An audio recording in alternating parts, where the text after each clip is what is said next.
সকলোকে maths Dhamaal YouTube চেনেলত স্বাগতম জানাইছোঁ। আজিৰ এই ভিডিঅ'টোত আনন্দৰাম বৰুৱা একাডেমী প্ৰকাশনৰ অষ্টম শ্ৰেণীৰ গণিত বিষয়ৰ অনুশীলনী 8.2 আমি 16 পৰা 20লৈকে এই 5টা প্ৰশ্ন এই ভিডিঅ'ত আলোচনা কৰিম। গতিকে ভিডিঅ'টো এতিয়া আৰম্ভ কৰোঁ আহা। 16 নম্বৰ প্ৰশ্নটোত কৈছে এটা পৰিমেয় সংখ্যা লবটো হৰতকৈ 3 সৰু। যদি লবটো 3 গুণ কৰা হয় আৰু হৰটো 20 বঢ়োৱা হয় তেন্তে নতুন পৰিমেয় সংখ্যাটো 1/8 হয়। পৰিমেয় সংখ্যাটো নিৰ্ণয় কৰা। ইয়াত আমাৰ প্ৰথমত যেটো শৰ্ত দিছে আমাৰ এটা পৰিমেয় সংখ্যাৰ লবটো হল কি হৰতকৈ 3 সৰু। তেতিয়ালে হৰটো কিমান আছিল? হৰটো আমি নাজানো, তেতিয়ালে হৰটো আমাৰ ধৰিব লাগিব এতে। সো ইয়াত আমি হৰটো ধৰি লৈছো x। তেতিয়ালে হৰটো যদি x হয় তেন্তে লবটো কি হ'ব? তেন্তে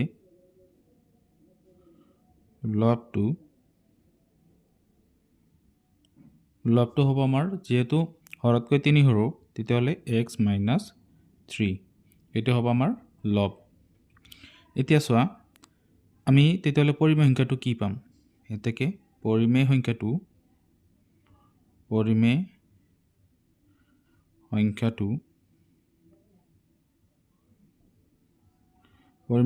হ'ব যেহেতু লব বাই হৰ হয় পৰিমেয় সংখ্যাবোৰ। তেতিয়ালে চোৱা লব ওপৰত থাকিব x - 3 ওপৰত যাব আৰু x2 হৰটো তলত আহিব। ইয়াত হৰ কিন্তু ডাঙৰ। এতিয়া এটো আমি পৰিমেয় সংখ্যাটো পালো লব বাই হৰ। এটো লব আছিল, লব ওপৰত দিছো, হৰটো আমি তলত দিছো। এতিয়া চোৱা আমাক যেটো শৰ্ত দিছে শৰ্ত মতে আমি কৰিম। দ্বিতীয়তে এটো শৰ্তটো হল যদি লবটো 3 গুণ কৰা হয় আৰু হৰটো 20 বঢ়োৱা হয় তেন্তে নতুন পৰিমেয় সংখ্যাটো 1/8 হয়। এটা আমি লিখিম শর্ত মতে। শর্ত মতে আমাক কি দিছে? যদি লবটো 3 গুণ করা হয় ও লব আছিল কি x - 3। তো ইয়াক যদি 3 গুণ কৰো তেতিয়ালে 3 ৰে পূৰণ কৰিব লাগিব। 3 ৰে পূৰণ কৰিলে আমি এইখিনি 3 আগত দিলে পূৰণ হল। এতিয়া আৰু কৈছে হৰক যদি 20 বঢ়োৱা হয় তেতিয়া হৰটো আছিল x, ইয়াক যদি 20 বঢ়াও তেতিয়ালে x + 20 হ'ব। তেতিয়া নতুন পৰিমেয় সংখ্যাটো হ'ব গৈ 1/8। এইখিনি আমাৰ শৰ্ত আছিল। এতিয়া আমি এই শৰ্তটো বহালো। এতিয়া আমি এইখিনি সমাধান কৰি x ৰ মান উলিয়াম। হেতু হ'ব x ৰ মান উলিয়ালে কি হ'ব? হৰৰ মান পাম আমি। তেতিয়ালে তাৰ পৰা আমি পৰিমেয় সংখ্যাটো নিৰ্ণয় কৰিব পাৰিম। চোৱা ইয়াত আমি প্ৰথমত কি কৰিম? 3 ৰে এইখিনি পূৰণ কৰি দিম। 3 পূৰণ x 3x হ'ব আৰু 3 3 গুণে 9 হ'ব। তাৰপিছত x + 20 = 1/8। এতিয়া এইফালে আমি এটা কাম কৰিব পাৰো। 8 যদি এইফালে আহে তেতিয়া কি হ'ব? পূৰণ হ'ব। তেতিয়ালে 3x - 9 into 8 divided by x plus 20 equal to 1. এফালে 1 ৰৈ গল। এতিয়া 8 এৰে আমি এইখিনি পূৰণ কৰি দিওঁ। 8 3 গুণে 24 তাৰপিছত x 24x minus 8 9 গুণে 72 x plus 20 equal to 1.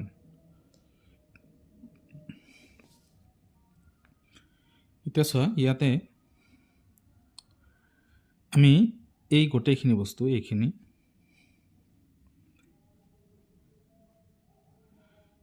এইখিনি বস্তু আমি কি কৰিব পাৰো যে এইখিনি যেহেতু হৰণ হৈ আছে ইয়াতে আমি হৌফালে দি দিম। সমান চিহ্নৰ হৌফালে দিলে এটো পূৰণ হ'ব, একৰ লগত যায়। তেতিয়া ইয়াতে থাকিব 24x minus 72 আৰু 1 into x plus 20। এতিয়া 24x minus 72 একৰ লগত এইখিনি পূৰণ হলে তো এইখিনিয়ে হ'ব, কাৰণ একৰ লগত যি পূৰণ কৰা হয় সেইখিনিয়ে হয়। এতিয়া চোৱা ইয়াত আমি এটা কাম কৰিব পাৰো। ইয়াত আমি কি কৰিব পাৰো? x চলক থকা যিবিলাক আছে এই ৰাশিবোৰ আমি একেফালে আনিম। তো 24x আৰু x2 এইফালে আছে, এইটো এইফালে আনিলে মাইনাস হ'ব। তেতিয়া এইফালে ৰৈ গল 20 আৰু 72 হৌফালে যাব, তেতিয়া প্লাস হ'ব। কাৰণ চোৱা এইফালে কি আছে? প্লাসত মাইনাসত হৈ আছে। এতিয়া ইয়াত আমি এটা কাম কৰিব পাৰোঁ 24xৰ পৰা এটা x মাইনাছ কৰি দিওঁ তেতিয়া থাকিব 23x আৰু এই দুটা যোগ কৰিলে হ'ব 92 তেতিয়াহ'লে আমি ইয়াত এটা কি কৰিব পাৰোঁ ইয়াত x2 ৰাখি দিলে বাকি 23 হ'ফালে যায় হৰণ হ'ব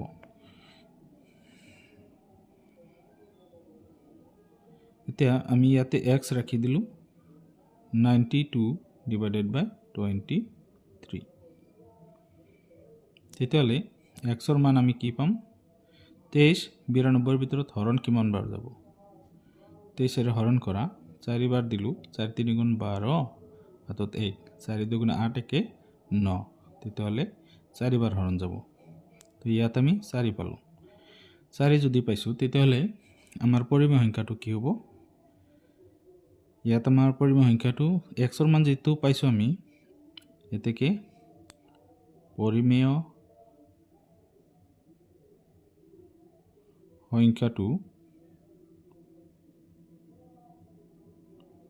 সংখ্যাটো হ'ব যেহেতু আমাৰ কি আছিল পৰিমেয় সংখ্যাটো x - 3/x আছিল ইয়াত আমি যদি x ৰ মান বহাও তেতিয়া x ৰ মান বহালে x ৰ মান 4 আছিল 4 - 3 আৰু তলত 4 এতিয়া 4 পৰা 3 গলে 1 থাকিব তলত 4 আহিব এইটো হ'ব আমাৰ পৰিমেয় সংখ্যাটো এইটো আমাৰ आंसर হৈ যাব এতিয়া আমি 17 নম্বৰটো কৰিম ইয়াত প্ৰশ্ন 17ত কৈছে এটা ভগ্নাংশৰ হৰটো লবতকৈ 4 সৰু যদি লব আৰু হৰৰ লগত 3 যোগ দিয়া হয় তেন্তে নতুন ভগ্নাংশটো 9/7 হয় ভগ্নাংশটো নিৰ্ণয় কৰা ইয়াত আমাক কৈছে প্ৰথমত যেটো শৰ্ত এটা ভগ্নাংশৰ হৰটো লবতকৈ 4 সৰু তেতিয়া লব কিমান লবটো আমাৰ ইয়াতে ধৰিব লাগিব লবটো দিয়া নাই ধৰা হল ইয়াতে আমি লবটো ধৰি ললো x তেতিয়ালে হৰটো কি হ'ব হৰ ইকুৱেল টু হৰটো হ'ব আমাৰ যেহেতু আমাৰ শৰ্তত কৈছে যে এটা ভগ্নাংশৰ হৰটো হ'ব লবতকৈ 4 সৰু তে লবটো যদি x হয় তেতিয়া ইয়াতকৈ 4 সৰু হ'ব তেতিয়া মাইনাস কৰিব লাগিব সৰু বুলি ক'লে মাইনাস হ'ব তেতিয়ালে ভগ্নাংশটো কি হ'ব তেতিয়ালে ভগ্নাংশটো হল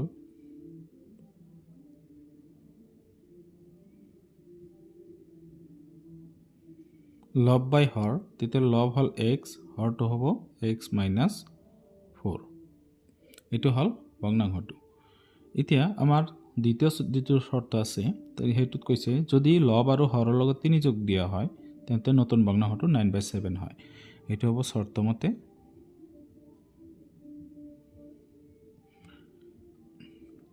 লব আৰু হৰ তেতিয়ালে পৰিমেয় সংখ্যাটো হল x/x -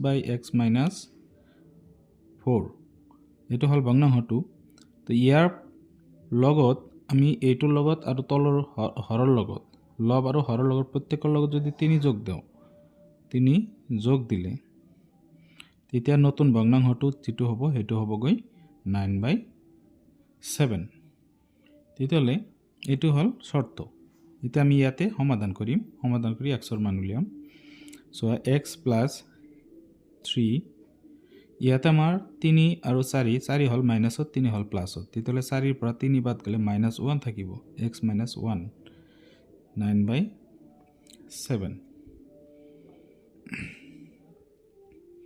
ইয়াত এতিয়া কি কৰিব পাৰো এতিয়া আমি ইয়াতে 7 এইখিনিৰ লগত পূৰণ হ'ব আৰু 9 এইখিনিৰ লগত পূৰণ হ'ব আমি পূৰণ বহাম দুটা দুই ফালে বহাম 9 ৰ লগত এইখিনি হ'ব 9 আমি ডাঙৰটো এইফালে ৰাখিলো x - 1 ডাঙৰ সংখ্যাটো এইফালে ৰাখিলো আৰু 7 ৰ লগত এইখিনি পূৰণ কৰি আমি এইফালে বহাম দুইফালে বহাব লাগিব x + 3 সমান চিহ্নটো মাজত থাকিব তোমালোকে ইচ্ছা কৰিলে এইটো আগত ৰাখিব পাৰা এইটো হওফালে দিব পাৰা ডাঙৰ সংখ্যাটো এইফালে থাকিলে সুবিধাজনক হয় তে 9 ৰ লগত x পূৰণ কৰিলে 9x হ'ব -9 ৰ লগত 1 পূৰণ কৰিলে 9 হ'ব কাৰণ 9 টো দুইটাৰ লগত পূৰণ হ'ব ইয়াতে আমাৰ 7 টো এই দুইটাৰ লগত পূৰণ হ'ব 7 পূৰণ x 7x + 7 3 গুণ 21 এতিয়া মই আগতে কৈছিলো যে একে চলক থকা ৰাখিবোৰ একেফালে আনিব লাগে তেতিয়ালে ইয়াত হল 9x আৰু 7x এইফালে আহিলে মাইনাস হ'ব 7x কাৰণ এইফালে প্লাস হৈ আছে আৰু ইয়াতে ৰৈ গল 21 আৰু 9 সোঁফালে গ'লে হ'ব প্লাছ, কাৰণ ইয়াতে মাইনাছ হৈ আছে।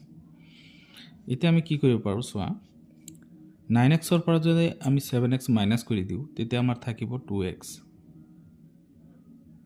এইফালে দুটা যোগ কৰিলে হ'ব কিমান 30। এতিয়া আমি xটো ৰাখি দিম আৰু 2 সোঁফালে দিম, তেতিয়া হৰণ হ'ব 2 ইয়াতে। x ইকুৱেল টু তেতিয়াহ'লে আমি কিমান পাম 15, কাৰণ 2 30ৰ ভিতৰত 15 বাৰ হৰণ যায়। তেতিয়াহ'লে আমাৰ ভগ্নাংশটো কি হ'ব? therefore ভগ্নাংশটো ইকুৱেল টু ভগ্নাংশটো আমি কি লিখিছিলোঁ x বাই x মাইনাছ 4 লিখিছিলোঁ। তেতিয়া চোৱা xৰ মান যদি আমি ইয়াতে বহাই দিওঁ, xৰ মান পাইছোঁ আমি 15, তেতিয়াহ'লে 15 ওপৰত 15 বিয়োগ 4, তেতিয়া চোৱা 15 বাই ইয়াতে হ'ব 11। এইটো হ'ব আমাৰ নতুন ভগ্নাংশটো 15/11। এতিয়া 17 নম্বৰটো কৰিলোঁ, এতিয়া 18 নম্বৰটো কৰোঁ আহা। চোৱা 18 নম্বৰ প্ৰশ্নটোত কোৱা হৈছে বিচিত্ৰই 1 টকা 5 টকা আৰু 10 টকাৰ ডাক টিকট কেইটামান 2:5:3 অনুপাতত কিনোতে 741 টকা খৰচ হয়। প্ৰতিবিধ ডাক টিকটৰ সংখ্যা নিৰ্ণয় কৰা।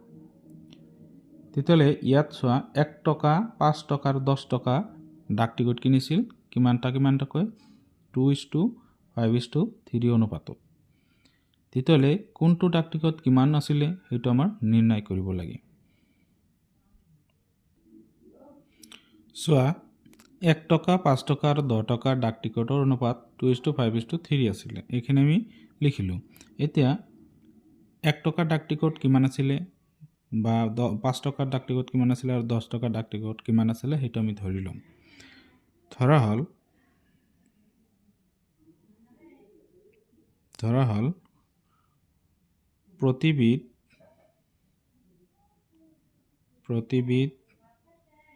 মানে 1 টকা 5 টকা আৰু 10 টকা, এই প্ৰতিবিধ ডাক টিকটৰ সংখ্যা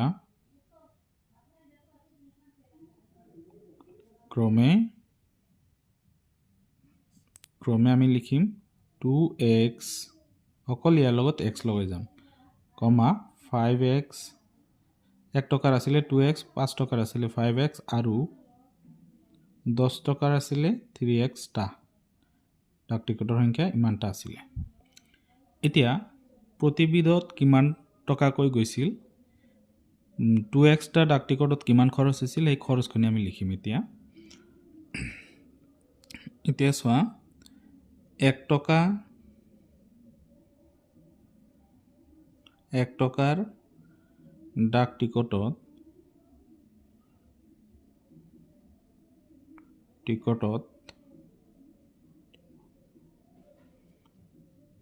মুঠ খৰচ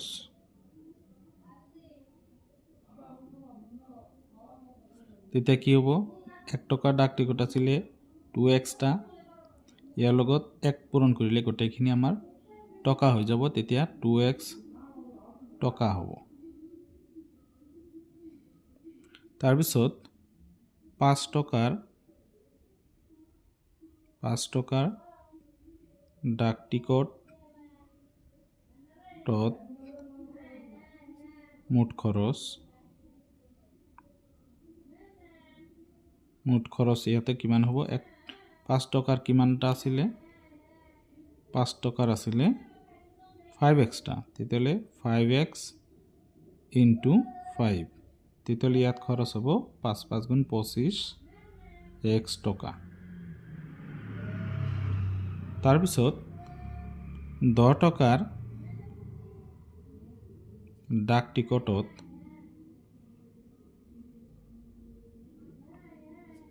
মুঠ খৰচ, 10 টকাৰ ডাক টিকট আছিলে কিমানটা 3x টা, 3xৰ লগত 10 পূৰণ কৰিলে তেতিয়া হ'ব 30x টকা, ইমান টকা খৰচ হৈছিলে। এতিয়া মুঠ খৰচ কিমান আছিলে, মুঠ খৰচ 741 টকা। চোৱা এতিয়া আমি কি কৰিম এতিয়া মুঠ খৰচ যেহেতু আমাৰ এইখিনি হ'ল আৰু এইখিনি মুঠ টকা তেতিয়াহ'লে এইখিনি যোগ কৰিলে আমি এইখিনি পাম এইটো শৰ্ত হ'ব আমাৰ তেতিয়াহ'লে চোৱা আমি প্ৰথমত 2x টকা যোগ কৰি তাৰপিছত 25x টকা আমি যোগ কৰিম তাৰপিছত 30x টকা যোগ কৰিম তো এইখিনি গোটেইখিনি টকা মিলি 741 টকা খৰচ হৈছিল তো এইখিনি মানে এইখিনি হ'ব তো xৰ মান ওলালে এইখিনি আমাৰ ওলাই যাব এতিয়া চোৱা আমি ইয়াতে গোটেইকেইটা যোগ কৰি দিম তেতিয়াহ'লে কিমান হ'ব 57 চোৱা 2 আৰু 25 27 আৰু 30 57 হ'ব 57x ইকুৱেল টু 741 এতিয়া x টো ৰাখি দিলে 741ৰ 57ৰে হৰণ কৰিব লাগিব এইটো যোগফালে যায় হৰণ হ'ব এতিয়া আমি হৰণ কৰিম তাৰ আগত আমি ইয়াত কাটিব পাৰোঁ নেকি এইটো চাই লওঁ 3 ৰে কাটিল দুবাৰ 14 ভিতৰত 3 ৰে কাটা যায় ইয়াতে 19 যাব ইয়াত 3 ৰে কাটিল দুবাৰ 7ৰ ভিতৰত দুবাৰ যায় 1 বাছে 14ৰ ভিতৰত যাব 3 4 বাৰ 21ৰ ভিতৰত 7 বাৰ 247 হয় 247 হৰণ 19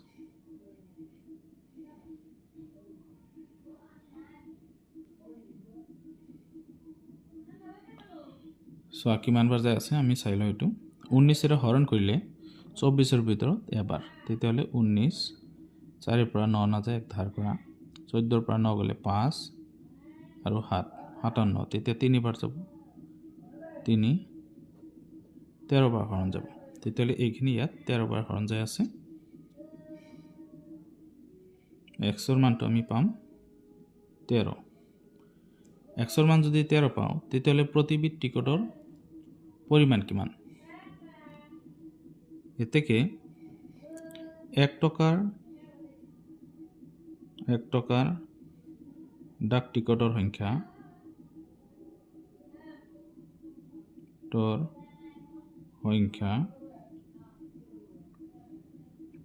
1 টকাৰ ডাক টিকটৰ সংখ্যা কিমান আছিলে 2x টা তেতিয়াহ'লে 2x হ'লে 2 ইনটু xৰ মান কিমান পাইছোঁ 13 তেতিয়াহ'লে 26টা হ'ব পূৰণ কৰিলে 1 টকাৰ ডাক টিকট আছিল কিমানটা 26টা তাৰপিছত 5 টকাৰ ডাক টিকট আছিলে কিমানটা ডাক টিকটৰ সংখ্যা হ'ব 5x কাৰণ 5 টকাৰ ডাক টিকট আছিলে কিমানটা 5x টা তেতিয়াহ'লে 5x 5 ইনটু xৰ মান 13 5 13 গুণ কিমান হ'ব 5 3 গুণ 15 5 হাতত 1 5 1 গুণ 5 1 6 65টা হ'ব 5 টকাৰ ডাক টিকটৰ সংখ্যা আৰু 10 টকাৰ ডাক টিকটৰ সংখ্যা কিমানটা আছিলে এটা আছিলে 3x টা তেতিয়াহ'লে 3x হ'লে 3 ইনটু xৰ মান হ'ল 13 তেতিয়া 39 হ'ব ইয়াতে 39টা তেতিয়াহ'লে ইয়াত আমাৰ প্ৰতিবিধ ডাক টিকটৰ পৰিমাণ বা সংখ্যা আমি উলিয়ালোঁ 1 টকাৰ আছিলে 26টা 5 টকাৰ আছিলে 65টা আৰু 10 টকাৰ আছিলে 39টা তো এইখিনি আছিলে মুঠ ডাক টিকটৰ সংখ্যা এতিয়া এইখিনিত আমাৰ মুঠ খৰচ যদি উলিয়াব যাওঁ খৰচটো মিলিব লাগিব তো 26টা যদি 1 টকাৰ হয় একেৰে পূৰণ কৰিলে 26 টকা হ'ব তাৰপিছত চোৱা 65টা যদি 5 টকাৰ হয় 5ৰে পূৰণ কৰিলে 5 5 গুণ 25 25ৰ 5 5 6 গুণ 30 আৰু 2 32 325 টকা হ'ব তাৰপিছত 10 টকাৰ যদি 39টা হয় তেতিয়া 10 পূৰণ কৰিলে 390 হ'ব তেতিয়া এইখিনি যদি আমি যোগ কৰি দিওঁ তেতিয়া 741 হ'ব লাগিব তেতিয়াহে মিলিব চোৱা 6 5 11 1 2 2 4 আৰু 4 আৰু 9 13 একে 14 4 হাতত 1 3 আৰু 3 6 হাতৰ একে 7 চোৱা 741 হৈছে গতিকে এইটো শুদ্ধ এইখিনি আমি মিলাই চালোঁ গতিকে এনসাৰটো ইয়াতে হৈ গৈছে এতিয়া আমি 19 নম্বৰটো কৰোঁ আহা 19 নম্বৰ প্ৰশ্নটো হ'ল দুটা অংক বিশিষ্ট এটা সংখ্যাৰ অংক দুটাৰ সমষ্টি 15 যদি সংখ্যাটোৰ লগত 9 যোগ কৰা হয় তেন্তে সংখ্যাটোৰ অংক দুটাৰ স্থান সালসলনি কৰি বা সালসলনি হয় সংখ্যাটো নিৰ্ণয় কৰা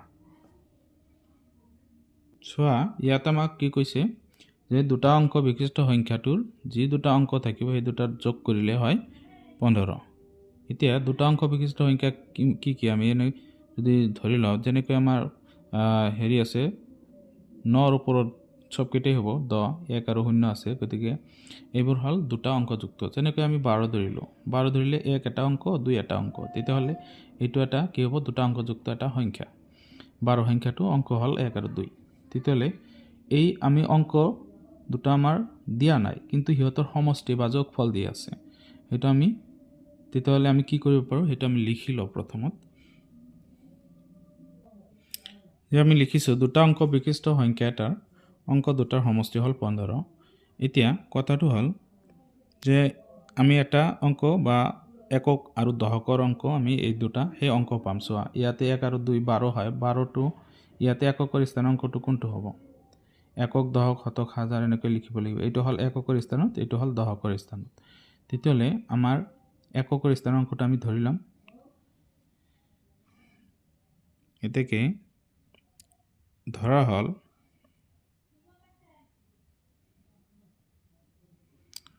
এককৰ স্থানৰ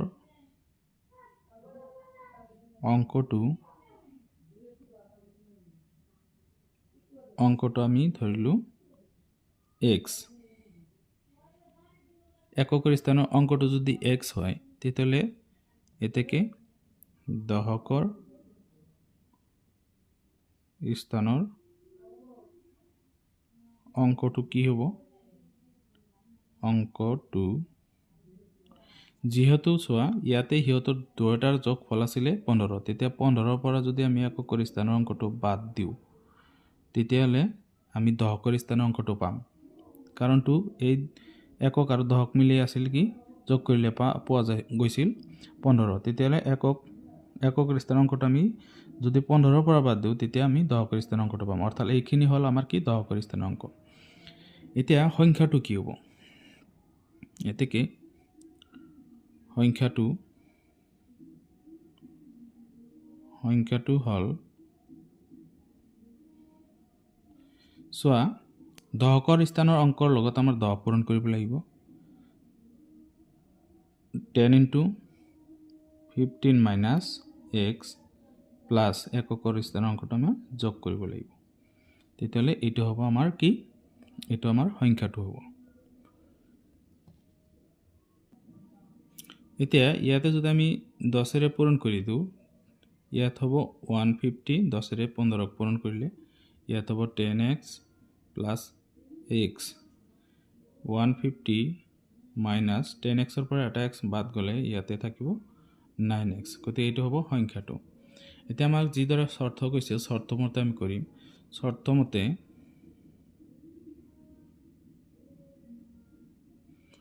কৈছে কি যদি সংখ্যাটোৰ লগত 9 যোগ কৰা হয় তে সংখ্যাটো এইটো ইয়াৰ লগত যদি 9 যোগ কৰা হয় অৰ্থাৎ 150 মাইনাছ 9x প্লাছ 9 ইয়াৰ লগত 9 যোগ কৰিলে তেতিয়া কি হয় তেন্তে সংখ্যাটোৰ অংক দুটাৰ স্থান সালসলনি হয় তেতিয়াহ'লে অংক দুটাৰ স্থান যদি সালসলনি হয় তেতিয়া x ৰ লগত 10 পূৰণ হ'ব তেতিয়া 10x হ'ব এককৰ স্থানৰ অংকটো দশকৰ লগত আহি যাব তেতিয়া এইটো যাব এককৰ স্থানত 15 - x এইটো সালসলনি হৈ গ'ল তেতিয়া এইটো শৰ্ত কৈছে আমাক এতিয়া আমি সংখ্যাটো নিৰ্ণয় কৰিব লাগে অৰ্থাৎ ইয়াৰ পৰা আমি x ৰ মান উলিয়াম চোৱা 150 লগত যদি 9 যোগ কৰা হয় তেতিয়া 159 হ'ব ইয়াতে 9x 10x plus 15 minus x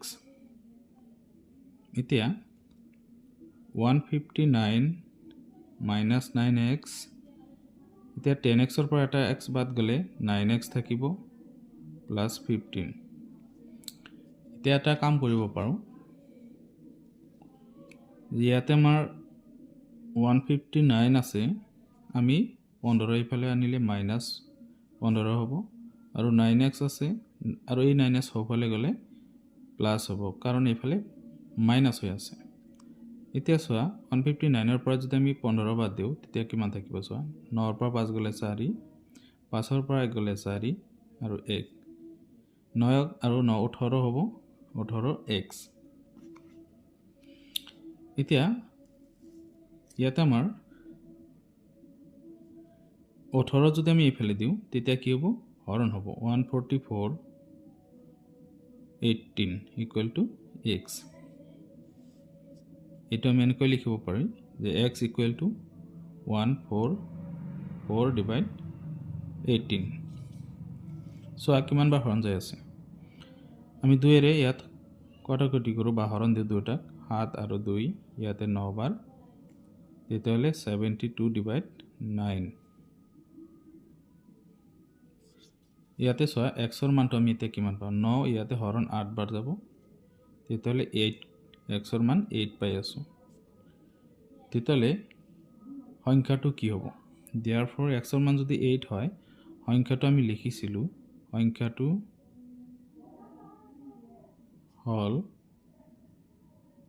সংখ্যাটো আমি লিখিছিলোঁ 150 মাইনাছ 9x। তেতিয়াহ'লে ইয়াত যদি আমি xৰ মান বহাই দিওঁ 150 মাইনাছ 9 ইনটু xৰ মান 8 150 মাইনাছ 9 8 গুণে 72। এতিয়া চোৱা 72 যদি 150 পৰা বা 150 পৰা বাদ দিওঁ 150 72 তেতিয়া 0 পৰা 2 নাযায় 1 ধাৰ কৰা 10 পৰা 2 গ'লে 8 4 ৰল 14 পৰা 7 গ'লে 7 থাকিব অৰ্থাৎ 78 হ'ব সংখ্যাটো। এইটো হ'ব আমাৰ এনসাৰটো। এতিয়া চোৱা তোমালোকে ভাবিব পাৰা যে এইটো এটা সংখ্যা আৰু ইয়াৰ অংক দুটা হ'ল 7 আৰু 8। যে 7 আৰু 8 এই দুটা যদি যোগ কৰা তেতিয়াহ'লে 15 পোৱা নাই 15 পোৱা যায় তেতিয়াহ'লে আমাৰ অংকটো শুদ্ধ হৈছে। এতিয়া আমি 20 নম্বৰটো কৰোঁ আহা। ইয়াত আমাৰ 20 নম্বৰ প্ৰশ্নটোত কৈছে দুটা অংক বিশিষ্ট এটা সংখ্যাৰ অংক দুটাৰ সমষ্টি 10। যদি সংখ্যাটোৰ অংক দুটাৰ স্থান হাল সলনি কৰা হয় তেন্তে নতুন সংখ্যাটো আগৰ সংখ্যাটোতকৈ 36 ডাঙৰ হয়। সংখ্যাটো উলিয়া বা সংখ্যাটো কি? এতিয়া আমি আগৰ নিচিনাকৈ ধৰিম দুটা অংক বিশিষ্ট সংখ্যাটাৰ অংক দুটাৰ সমষ্টি আমাৰ দিয়া আছে আমি সেইটো লিখি লওঁ। চোৱা ইয়াত আমি লিখিলোঁ যে দুটা অংক বিশিষ্ট সংখ্যা এটাৰ অংক দুটাৰ সমষ্টি হ'ল 10। এতিয়া আমি ধৰিম ধৰা হ'ল এককৰ স্থানৰ অংকটো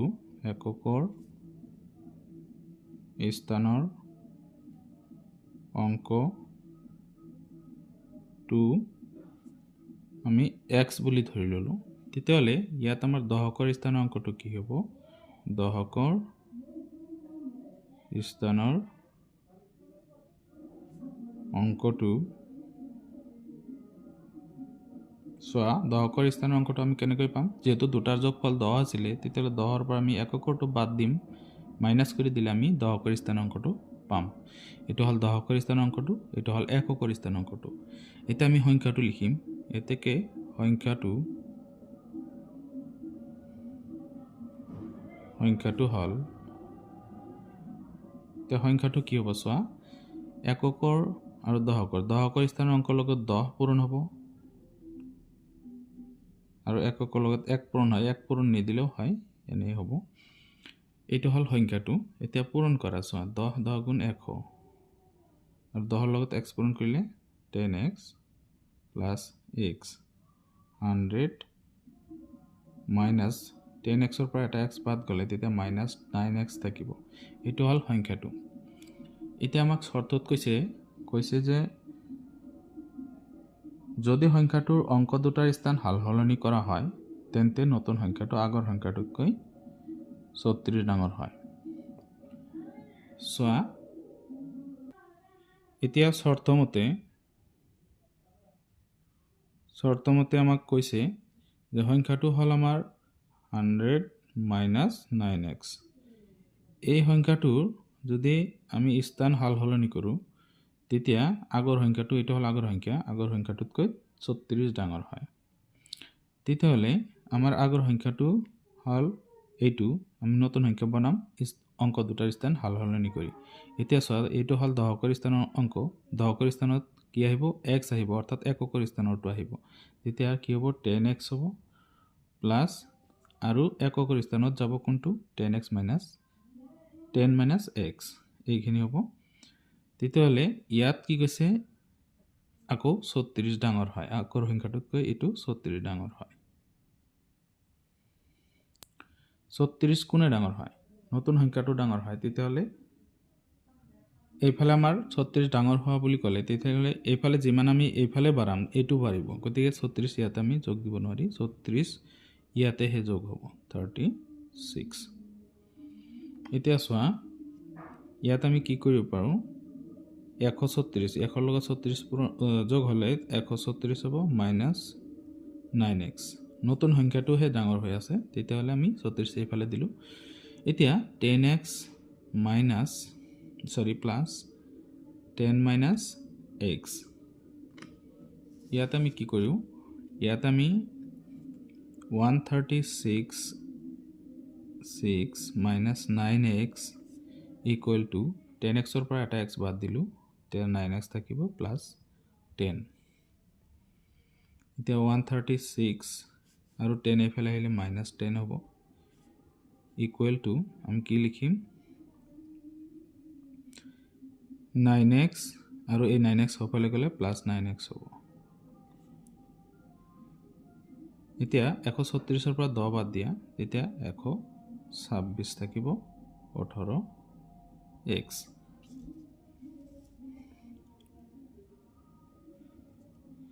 x টো ৰাখি দিলে 126ক হৰণ কৰিব 18 equal to x এতিয়া আমি হৰণ কৰি চাও এটা আমি এনে দৰে লিখিব পাৰি যে x equal to 126 divided by 18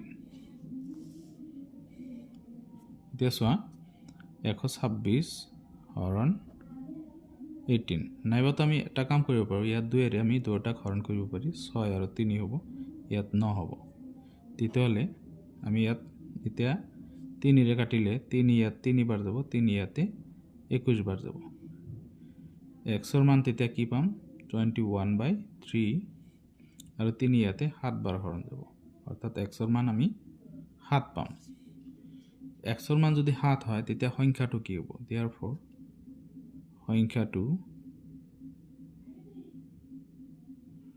সংখ্যাটো হ'ব কি আছিল আমি সংখ্যাটো লিখিছিলো 100 - 9x তেতিয়ালে চোৱা ইয়াতে আমি 100 - 9 into x ৰ মান যদি আমি বহাও 7 তেতিয়ালে কিমান হ'ব 100 - 7 * 9 = 63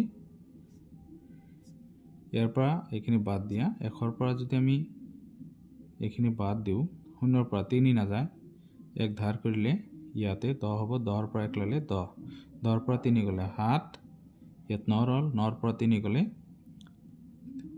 6 গলে 3 থাকিব গতিকে 37 হ'ব ইয়াতে সংখ্যাটো হ'ব 37 37 হলে চোৱা এককৰ স্থানাংকটো হল 3 আৰু দশকৰ স্থানাংকটো হল এককৰ স্থানাংকটো হল 7 আৰু দশকৰ স্থানাংকটো 3 তেতিয়ালে আমাৰ এই দুটা অংক যোগ কৰিলে 10 হ'ব না নাই 3 আৰু 7 যোগ কৰিলে হ'ব 10 গতিকে আমি আমাৰ এনসাৰটো যেটো আছিল এটো শুদ্ধ হৈছে এটা এনসাৰ আমি পালো গতিকে 20 নম্বৰলৈকে এই ভিডিওটো আমি আলোচনা কৰিলো আৰু নেক্সট ভিডিওত আমি আৰু 21 ৰ পৰা 25 লৈকে আলোচনা কৰিম গতিকে ভিডিওটো আজি ইমানতে সামৰিছো ভিডিওটো চাই ভাল লাগিলে প্লিজ চেনেলটো সাবস্ক্ৰাইব কৰি দিবা লাইক কৰি দিব শেয়াৰ কৰি দিব যাতে অন্য এজনে চাব পাৰে আৰু বেল আইকনটো দবাই ৰাখিব যাতে নতুন নতুন ভিডিওবোৰ আপোনালোকে পায় তাৰ নটিফিকেশনবোৰ পায় তো ভিডিওটো ইমানতে সামৰিছো ধন্যবাদ